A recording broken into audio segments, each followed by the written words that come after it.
Hey guys, and welcome back to CBC Anime. I know we haven't uploaded in a while, but here we are with a top 20 last decade video. But here we are with a top 20 cartoons from the last decade video.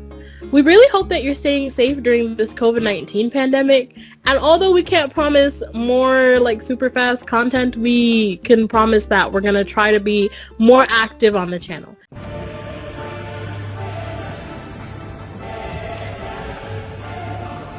Yo, what you doing, man? So I'm joined today by Britt, and we're gonna get this started.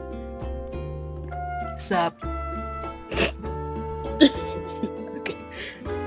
Number 20, Last Kids on Earth. Last Kids on Earth is a novel written by Max Brillier. Forewarning, I'm gonna mispronounce all of these names, but like it's a novel written by Max Brillier. So Max basically got his novel adapted into a cartoon series on Netflix, and the first book was turned into a 1 hour or so special, and then the second book was, and then the rest of it was kind of split up in the second season. The reason why it's number 20 on the list is because I haven't really started the second season, but I did watch the first book, and it was a very interesting and entertaining movie, so I thought it would be really great to include it on here. And of course, opinions change, so hopefully once I get the second season done, it'll be a little higher up on this list.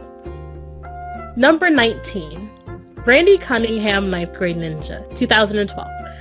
Randy Cunningham was directed by Scott Thomas, and it was a series that followed a secret ninja in high school. So Randy just started 9th grade, and he and his best friend go through a ton of adventures and fight evil, and it's basically just him being a secret ninja, and that's the premise of the show. But it's very entertaining. I felt like the jokes were very like appropriate for their time, and even when you go back and watch it, it's still kind of funny. So I really did like Randy Cunningham, 9th Grade Ninja. Unfortunately, it is kind of old, and so it is on the bottom tier of this list, but it was a really good show for its time. Number 18, The Loud House, 2016, written and directed by Chris Savino. So The Loud House follows Lincoln and his 10 sisters, I believe. I think there might be one more, but like, yeah. So it follows Lincoln and his sisters, and it's just him and them solving different issues, going through different moments in their life, and it follows them, and it's exciting, and it's really fun to watch, and honestly, it's one of the best cartoons that Nickelodeon has put on in a while, so I really have to give Nickelodeon props for this. Number 17, we have Agretsuko, which came out in 2018. It was created by, well, Wikipedia said it was based on a character created by someone named Yeti, and it was for the company Sanrio, which made Hello Kitty. So, like, if you look at it, you'd see the similarities and, like, the characters and stuff. But basically, the show is about this girl named Retsuko, and she's, like, in her 20s, and she's single, and she hates her job, and she wants to get married, and, like, live her life, basically, and her boss sucks, and, like, well, it's basically about this cute character that, like, you wouldn't expect to be angry on the inside, but she's actually, like, filled with rage. She lets that out at a karaoke booth. And, I mean, like, if you're into cute comedies and stuff, I think this would be right up your alley. Oh, and if you like Hello Kitty, it's basically angry Hello Kitty. So, yeah. Number 16 is Craig of the Creek, 2018, and Craig of the Creek was written by BENLEVIN and Matt Burnett. I didn't really get a good chance to watch Craig of the Creek, but the few episodes that I did watch, I thought it was a very wholesome show, following Craig and his little adventures at the creek with his friends, and it took a lot of imagination, and it kind of showed us that it showed us a world that I didn't really think of. All the different kids at the creek with different cliques, and then how they perceived things happening at the creek versus how they actually were at the creek. And so I thought that was very interesting, and hopefully I'll get to finish it up soon. Yeah, I didn't watch a lot of it either, but I don't know. I'm one of those people that's happy that there's more cartoons coming out about little black kids, so that's nice. But I also like what's Craig's friend's name? Kelsey, I think. Oh, Kelsey, yeah. Yeah, I think she's my favorite character. Yeah, she's good. And I like her little bird. Oh, and the show could be pretty funny sometimes. Like, there's a clip, like, I think Craig's older brother is, like, working at a restaurant, and they go there and... With the cheese? Yeah, he's, like, grating some cheese, and Craig's just staring at him. He's like, hey, I'm legally obligated to keep going, so can you tell me to stop, please? That was pretty funny. And number 15. Yes, My Little Pony Friendship is Magic, that came out in 2010. Yes, I know what you're thinking, but it wasn't a bad show. It was actually a pretty good show. I mean, the first couple episodes are, you know, I mean, at the end of the day, the target audience was, you know, little girls, but, like, the show could get really, it could be really entertaining sometimes, you know, like, with Discord and all the chaos going on, and, like, them almost dying several times. Yeah, that's happened a few times, you know.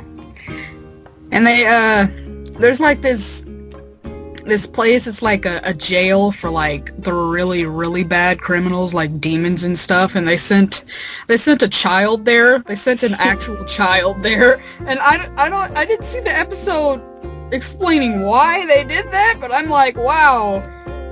There's an actual child in, like, demon jail right now, and that caught me off guard. So, I mean, yeah, you know, there's that. Number 14, we have Mickey Mouse 2013. Oh, My Little Pony was created by Lauren Faust, by the way.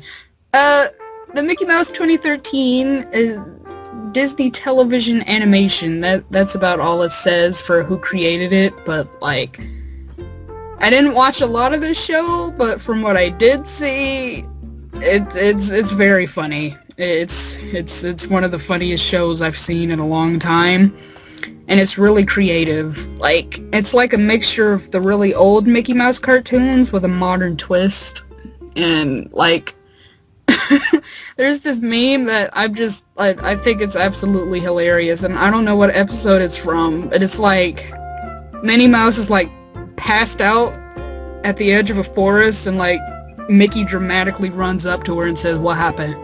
And I just What happened? think it's hilarious, and I'm still trying to figure out what episode it's from, but yeah, if you like Mickey Mouse and you like a good comedy, then I'd say check it out. For number 13, we have We Bare Bears 2015 by Daniel Chong. So, Ice Bear, Best Bear. I could really conclude this at that, honestly. But I think what drew me in a lot was not just the bears' relationship, but how weird the show got. Like, there are 3 bears, but for some reason everyone just seems to find that normal. And then there's the episode where they go to, like, the dog place to get groomed and stuff, and they end up becoming, like, dogs, and people just accept the fact that they're dogs because they're on all 4s, and it's kind of weird. But other than that, honestly, I think it's the backstories that get me, the backstories of each bear, how they were individually and then how they came together, especially Ice Bear's backstory with him in the little frozen tundra in Antarctica and his little, like, axe and how epic it was. And it was very sweet, and it was, I don't know, very wholesome. So that's why I think We Bare Bears would be, like, just a great show to go through and just, like, watch, and I think it's really fun. And it's also, like, very international because they have Korean being spoken as well. So they do make those references to, like, anime and, like, references to K-dramas. So it is definitely something I would recommend just to watch. Oh, yeah, aren't they friends with, like, isn't Chloe Korean? Yeah, Chloe is Korean. And, like, Panda's, like, a weeb. Yeah. Number 12, we have The Dragon Prince 2018 by Aaron So I apologize, Aaron. Aaron EHASZ and Justin Richmond. So Aaron was one of the people who helped produce and direct and just like do everything related to Avatar: The Last Airbender. So that was pretty cool. I mean, I guess maybe that's why the Dragon Prince really clicked for me, because it was very outside the box. Like you had gay elves, you had lesbian princesses, and an adopted like princess. It was really like outside the box, and I was actually very, very refreshed by it all. Like it didn't just break like LGBTQ plus norms and all of that. It also just had really great content for the most part. The idea of the two princes traveling to rectify what had gone wrong with like the dragons and the elves and every other magical creature, like the humans trying to repair the relationship that was there. It was very beautiful to me, especially when they were traveling with the elf. Although there was like something in season 2, I believe, that made me like have a little moment, but like for the most part I really like the show and the content it produces. And I'm always like, once you start watching one episode, you gotta finish the rest of it, and you can watch it on Netflix if you don't know, but like it's really cool. So I really like the Dragon Prince. So number 11 is Glitch Text 2020 by Eric Robles and Dan Milano. I didn't know if this borderline qualifies for the top 20 the last decade, but I guess it does, because look, I'm still but I think I would throw it in there because it is a really good show. Again, Nickelodeon coming in with something good for once in a while. For the first time. Yeah, like once in a while. I feel like Nickelodeon, like they have like their moments, right? They had that era with like the SpongeBob and the Fairly Odd Parents and all of that, and then it just kind of went to like and then they brought it back a little bit with like Glitch Text and what else, like the Loud House kind of. So I think they're gaining momentum back just a little. Do you want to talk about Glitch Text a little? I think it's a really good show. I like the okay, so like some people get this confused like a lot, but there's a difference between animation and character designs. So I like the character designs, but sometimes the animation looked a little wonky. But I really like except for what's her name?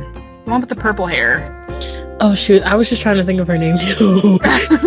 Miko, I think? Yeah, Miko. Yeah, her mom looks kind of weird though. Her parents, like, but I mean, like, she's my favorite character. I think she's pretty cool. I like her hair color. Like, I'm usually drawn to characters like her.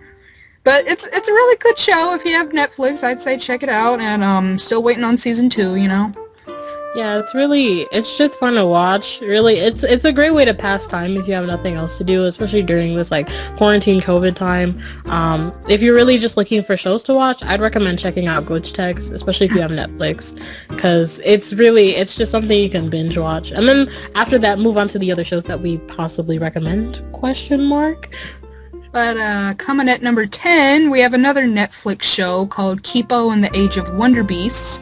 It came out the same year as Glitch Text, so you know I'd also recommend this show. But I think it's really good.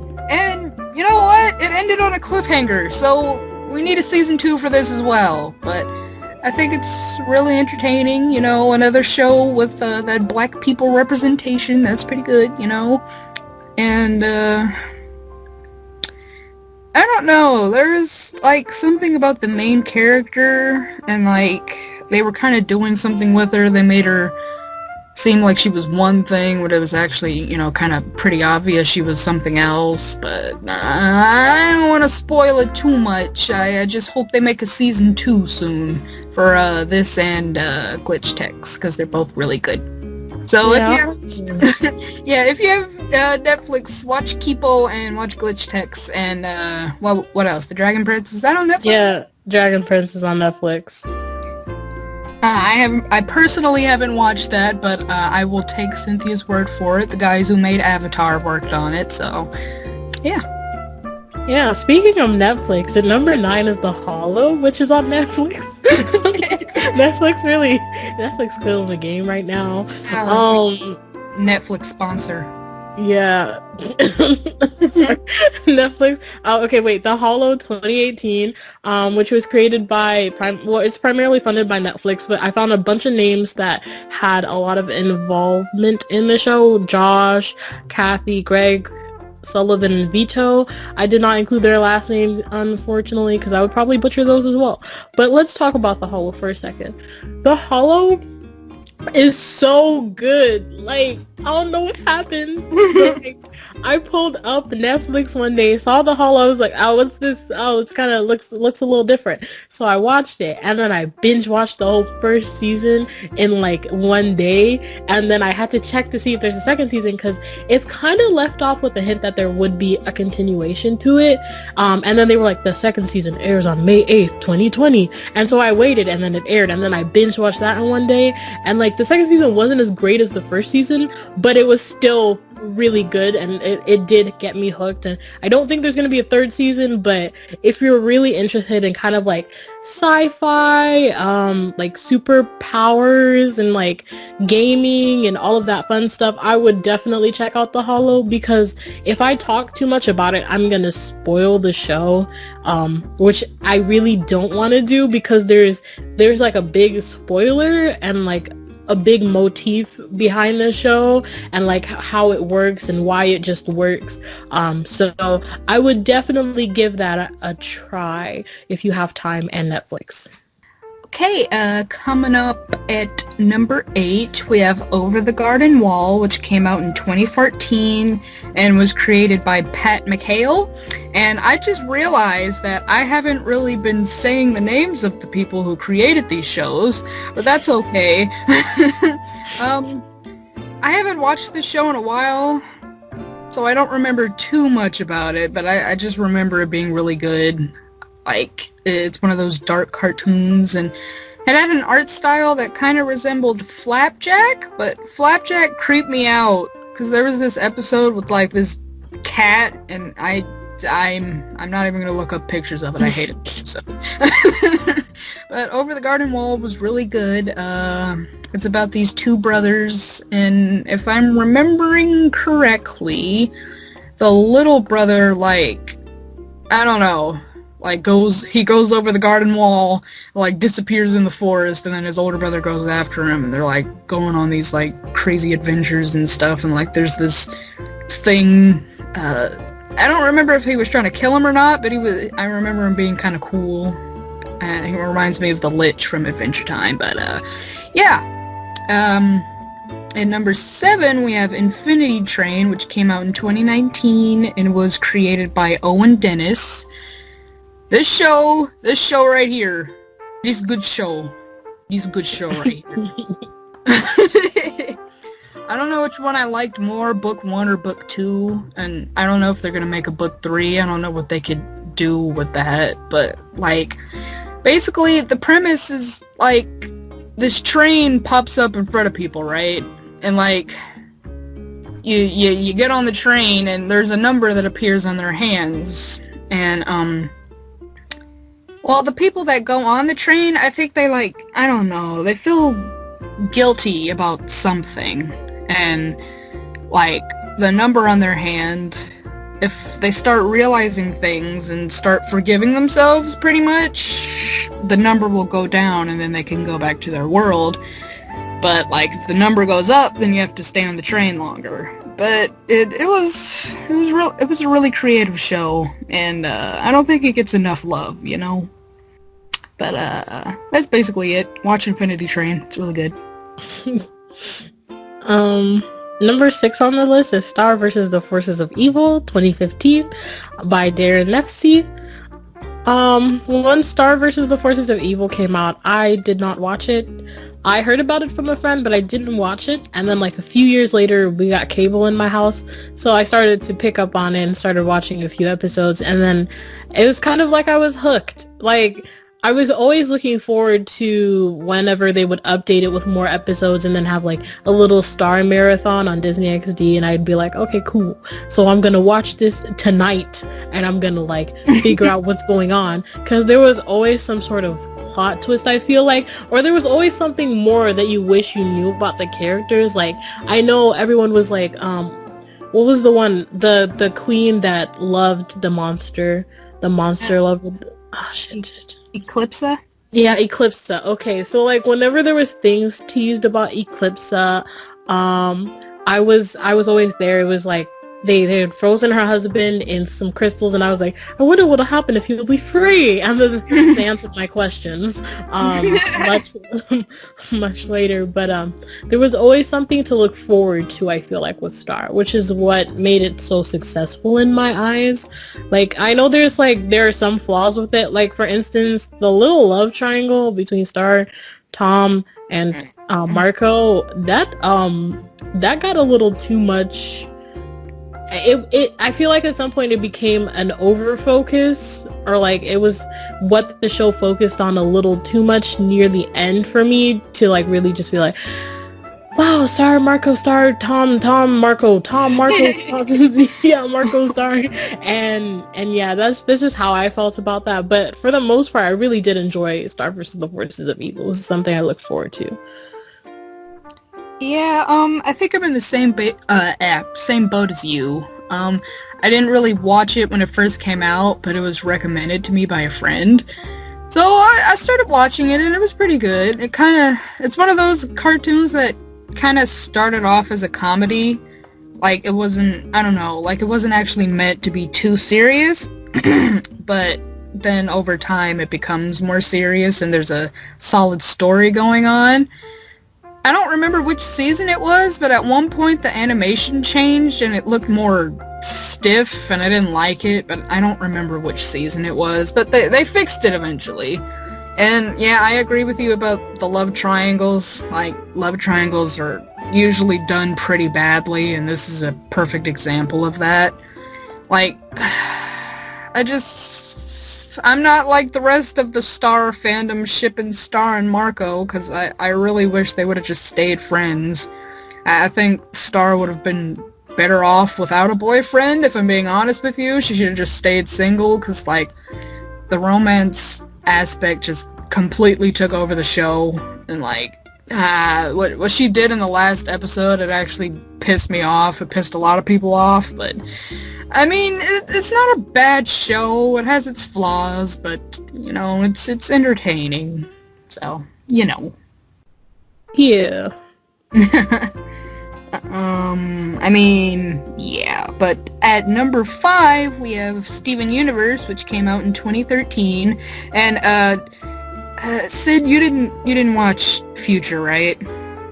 I didn't watch Future, but I did watch like a ton of clips, so there might as well be a spoiler for me somewhere. Yeah, I was just thinking of like just combining Steven Universe with Steven Universe Future instead of just consider them two different shows, you know? Yeah. I mean, Cool. It's a good show. Yeah, we're created by Rebecca Sugar. Rebecca Sugar. Rebecca Sugar. Wait,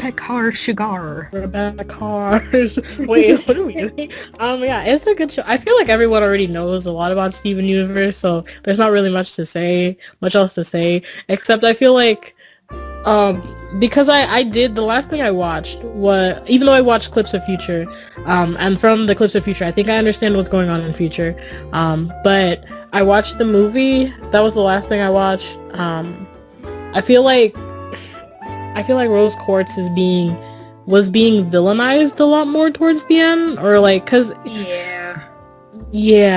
at first it was like, oh, we love Rose Quartz, then it was like, do we really know Rose Quartz? And it's just like, who am I? And then it's like, I have to carry the burden of my mother, and then I feel like Steven just keeps unraveling more, and it's like, oh my gosh, my mother was a terrible person.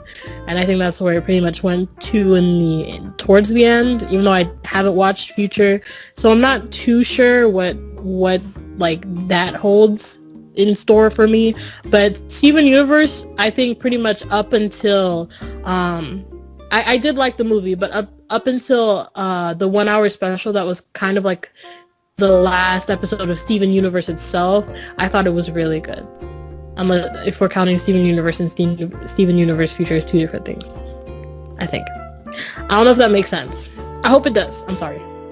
I'm gonna stop talking. I feel you on Pink. I don't understand why they villainized her so much. I mean, like, some people say that her character development was in reverse. We saw the good sides of her at first, but then we started to learn all the, like, kind of controversial things she's done. But I mean, at the end of the day, like, she was kind of raised to be an asshole, and she decided to try and be better than that, and I think she succeeded. Yeah, she kind of manipulated people, but, like, the other diamonds, like, killed folks, so I mean, Steven forgave them so easily, but... This is true. They like conquered planets, didn't they? Yeah, they did a lot of bad stuff, and, like, Steven forgave them so easily, but then you come back to Pink, and it's like the creators just kept throwing a whole bunch of stuff at the audience to hate her for, and I don't think it was fair. I think also because like she was Steven's mother and she wasn't really a part of Steven's life, that it also like supposedly had a greater impact, or at least was supposed to have. Like, I don't know. I'm gonna have to watch Future, but I think I know what happens. Let's move on to number 4, which is The Amazing World of Gumball 2011 by Ben. I'm so sorry, Ben. Ben Bocolet. Bakielit. I'm so sorry. I'm just calling you BB. Ben B. BB. Yes. Yeah, I don't think there's much to say about Gumball. Gumball was great, actually. Oh, yeah. It was so random, but I think that's what made the show really great. Also, like, the animation coupled in with, like, I know they had, like, actual pictures of places, input, and then they had, like, several different characters animated in several different ways, and, like, drawn in several different characters with several different styles. And I thought that was very good. Like, wasn't one of the characters a female's chin? Yes, like, her name is Saucy. An upside down chin. Yeah, Gumball is amazing. It's a really creative show. It's a really funny show. I remember my mom asking me one time, she was like, you don't like Teen Titans Go? You think Teen Titans Go is stupid, but isn't Gumball stupid? And I'm like, Mother, Gumball is creative in its execution of stupidness. Like, I don't know. I know on the outside Gumball seems kind of like LOL random, but I think the creators were really, creative with the stuff that they did. Sometimes it was LOL random, but a lot of times they actually were being clever with their jokes and stuff. Like the, I forgot the episode, but it was with the cactus. I think her name is Carmen, and like they were having a sort of argument or something, and Gumball was trying to expose her for being a bad person, and she just like she like I don't even know, she beat him up with her words, and he was like, I can't even be mad about it. I think my favorite episode was the episode when the moms fought in the anime style. Oh yeah, that was beautiful. Like, I honestly don't know. It was Gumball. I feel like Gumball never had like a straight plot. It was just like every single day with Gumball and Darwin, and obviously Darwin was black. Like, we all know Piccolo black, but like it was. It was always fun. It was always fun and like random, and the episode, even if the episode made like no sense, it still made you laugh. Oh, the episode you were just talking about where they turned into anime women. I was thinking about the part at like the beginning of the episode when they're at the grocery store, and Masami's mom walks up to him, and she just like, I don't even know how she did this. She like slaps Richard with her hair, and her head turns all the way around. I'm like, what? That was great. Gumball's great. Let's see, moving on to number 3, we have regular show. I'm gonna be honest, this was around the same time as Adventure Time, and, I don't know, I feel like some people either like regular show or they liked Adventure Time. I mean, I know some people like both, but I was more into Adventure Time than I was regular show. But, like, since people started recently calling Mordecai a simp, I started to, like, watch clips of it again and stuff, and he is indeed a simp. Biggest simp. Like, it's one of those situations where you're like, hey, you know, Rigby kind of sucked. Mordecai's the better character. But then you go back and look and you're like, hey, Rigby was kind of a real one.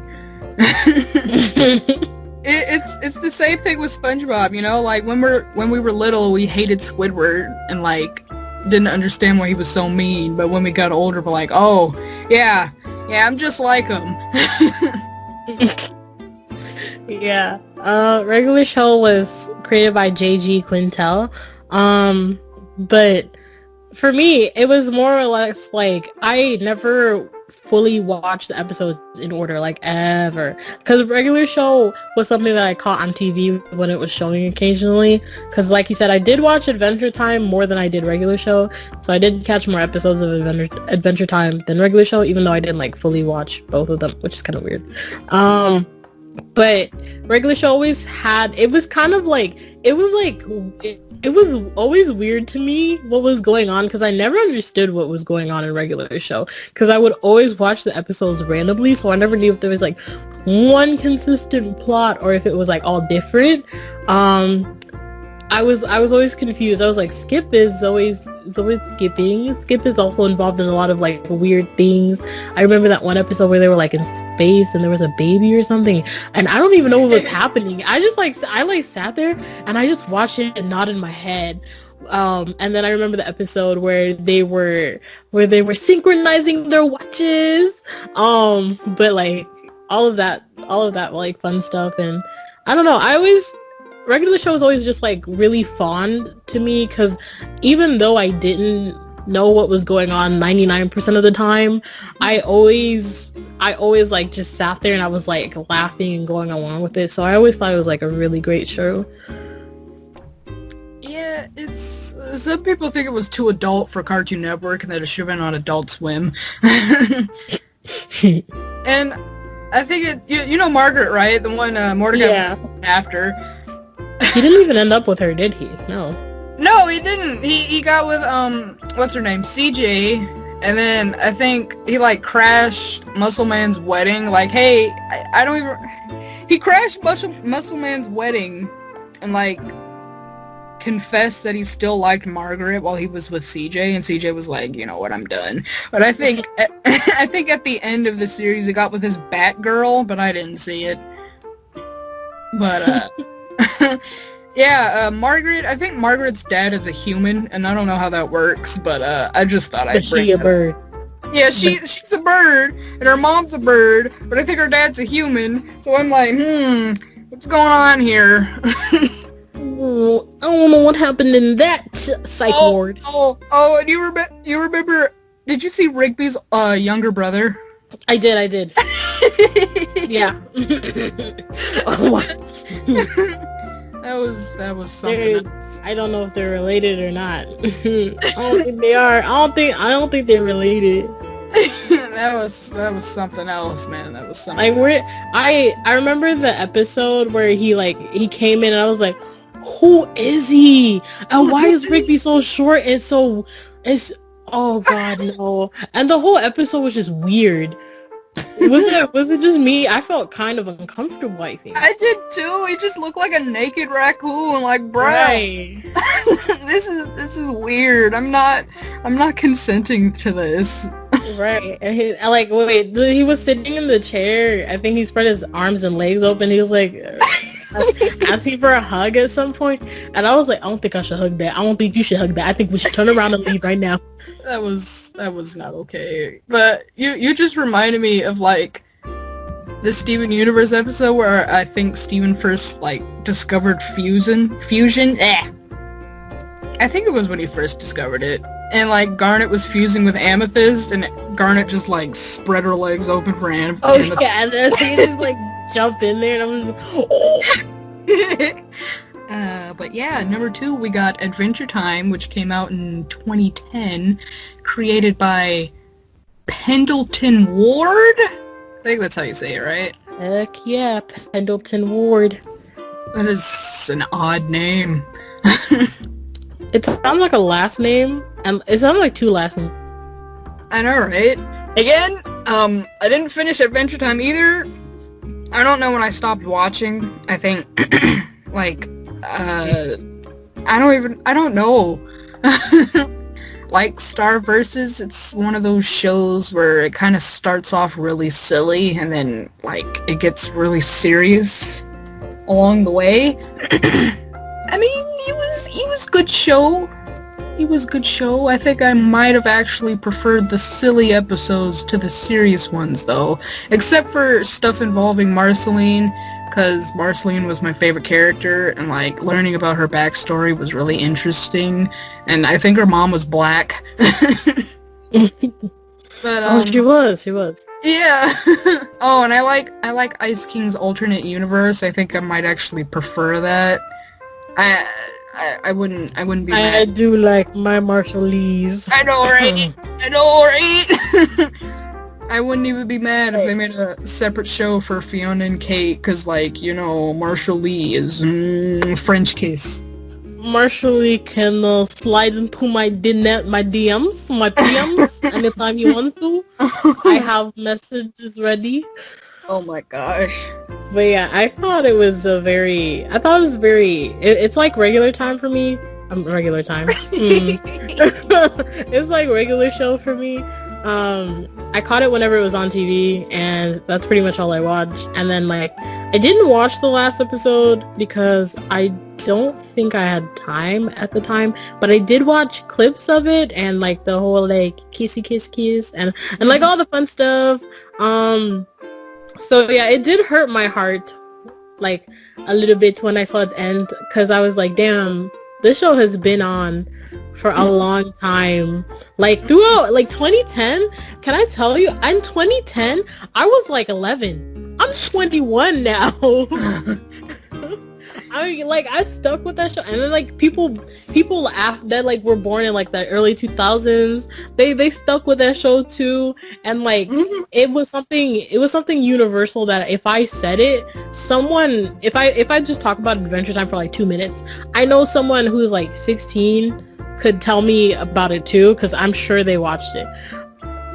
Like, Adventure Time is something that I think brought a lot of people together, and, like, it was one of those, I think it really, I don't think it kicked off, like, what I think it kicked off was, like, a great animation era for, like, Cartoon Network.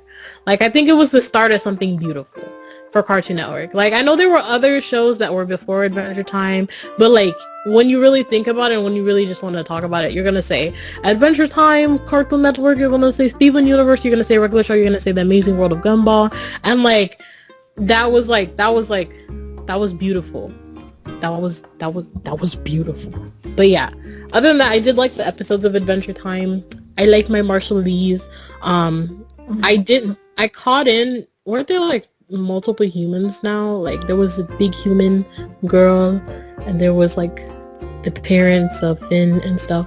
And, like, I did watch into that, but I didn't, like, get too involved when the show got too serious, because life hit me like a train, and very sad. Finn ran into these people who he thought were humans, and then he found out they were, like, they had gills and stuff. But, like, Susan, the really big buff one, like, I don't think she ever took her mask off to show him. I'm sure she did at some point, because, again, I didn't watch every single episode, so, I mean, like, I don't know, put this in the comments or whatever. Like, was Susan human? Because I don't remember, and like, cause they're like, oh yeah, Finn was the last human, and then they just, I don't know, it was weird. But nonetheless, before we do move on, we should go through the honorable mentions. What am I doing? I'm so sorry. I'm sorry if I'm offending anyone with this really bad accent. So for the honorable mentions, there is no specific order. All of these shows were shows that we thought of, but they just didn't make the final cut. So we thought we'd include them for you here in the honorable mentions. And so number 1 is Tough Puppy, 2010. Number 2 is The Looney Tunes Show, 2011. Number 3 is Teenage Mutant Ninja Turtles, 2012. Number 4 is Ultimate Spider-Man, 2012. Number 5 is Sonic Boom, 2014. Number 6 is OKKO, Let's Be Heroes. And number 7 is Symbionic Titan, 2010. Oh, OKKO came out in 2017. Oh, and the last one is Generator Rex, which came out in 2010. Yay! Claps. Okay. FNAF clapping. Yeah. For those of you surprised about Generator Rex, I really had to check the year too, so you're not alone. Okay, for number 1, I was like, who's gonna... It's okay. For number 1, the number 1 cartoon from the last decade is Gravity Falls 2012, Alex Hirsch. I don't know if you saw that coming, but Gravity Falls, low-key the best show that I watched on the TVs and the internet, interwebs and whatnot. I don't know about you, but when it came out, I was so confused. Like, I watched it when it came out, like the first episode, like the legit first episode. I watched it on TV when it came out, and I was like, I don't know what the heck this is. And so I left the show for like the longest time, and then I would come back when I had I came back when I got like cable again, and I watched it again, and I was like, wait a minute. I started connecting different dots. I started pretending I was like a detective or something. And then like this was after the finale had aired, so I went ahead and I watched it, and I was like, wow, the show was actually like, it was, I gotta say Alex Hirsch is a genius, because the little hints that he put in the intro, and not just in the intro, throughout the entire show, that kind of like showed the subplot of what was going on, and the different emotions the characters were emitted, the different lines, actually, line delivery, in certain episodes. I believe in the Wax Figure episode with Wax Stan. This is kind of like a spoiler, so I mean, if you knew what happened, yay. If you don't know what happened, I would close your ears for like 30 seconds. So with the Wax Stan, and you know how Stan was so he was like so traumatized, he was so sad when he lost Wax Stan.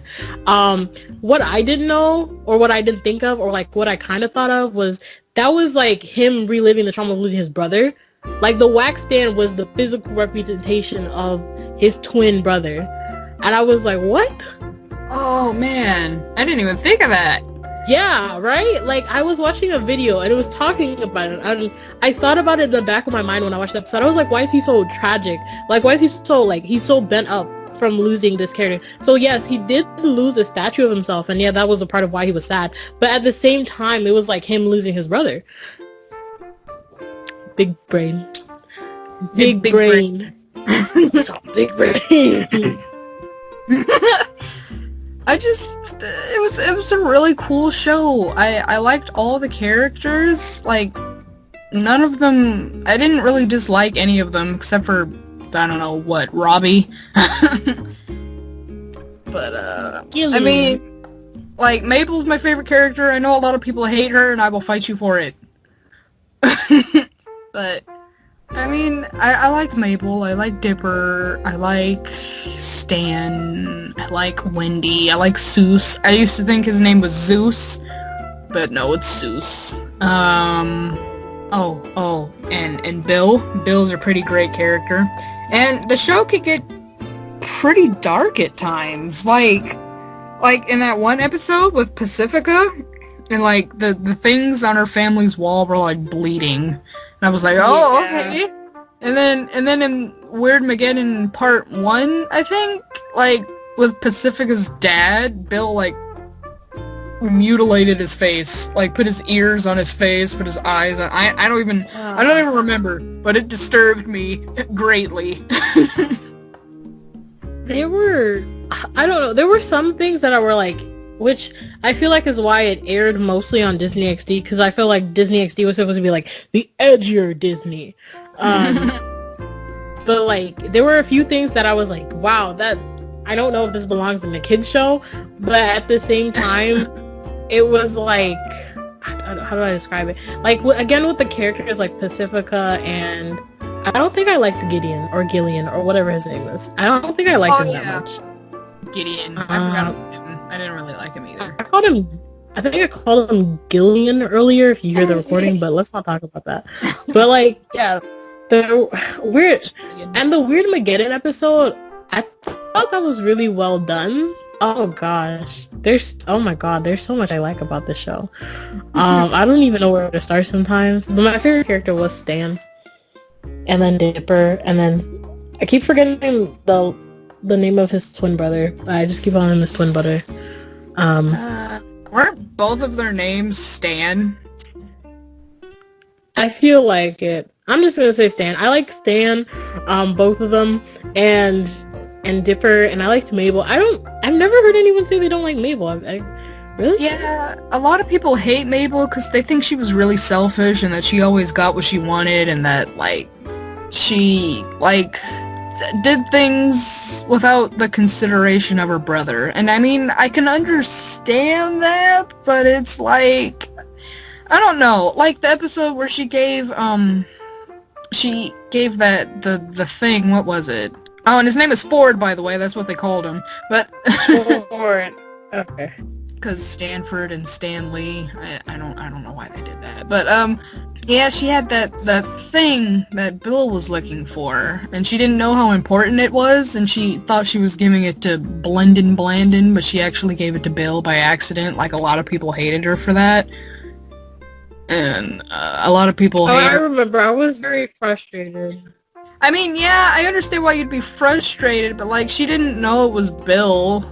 Yeah, well, you can see his eyes, but, like, I was frustrated, I was frustrated when that happened, but I didn't, like, hate her character, because at the same time, you have to think about it, like, Ford gave Dipper that chance to, like, stay there, and I mean, they've always been together, and it's kind of like, she felt betrayed and she felt hurt, so her character did something that made other people, like, upset. Like, I didn't really hate her for it, because, like, at the end of the day, even though she did cause Weird Mageddon, it was, like, it was still fun to see all the characters redeem themselves and solve the issues. Because otherwise, I don't think any character issues would have been solved if she didn't give it to them. I feel like she would have still been mad at Dipper and they would have went their separate ways. Stan and Ford wouldn't have, like, ever, like, made up the way they did. Like, so the reason why she did it, there was a good reason behind it anyway. Yeah, like, some people were mad that, like, when she was in that little bubble thing, she made Dippy fresh, and, but I think she's, like, she's scared about growing up, and, you know, like, she's been with her brother this whole time, and for him to just, like, suddenly decide to leave her, I feel like, yeah, I understand why that would upset her. Like, yeah, I would feel betrayed.